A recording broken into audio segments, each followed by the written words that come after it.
అందరికీ నమస్కారం. నా పేరు రమ్య. నేను ట్యాక్స్ కన్సల్టెంట్లో వర్క్ చేస్తున్నాను. మా గురువు గారి పేరు పివి సుబ్రహ్మణ్యం గారు.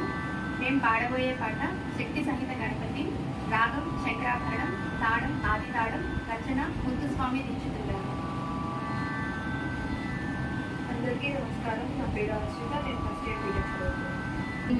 శంకరాది సేవితం శక్తి సహిత గణపతిం, శంకరాది సేవితం విరక్త సకల మునివర సురరాజ వినుత గురుగృహం, భక్తానుపోషకం భవసుతం వినాయకం, భక్తానుపోషకం భవసుతం వినాయకం, ముక్తి ముక్తి ప్రదం భూషితాంగం రక్తపరం భుజం భావయామి, ముక్తి ముక్తి ప్రదం భూషితాంగం రక్తపరం భుజం భావయామి, భావయామి భావయామి భావయామి.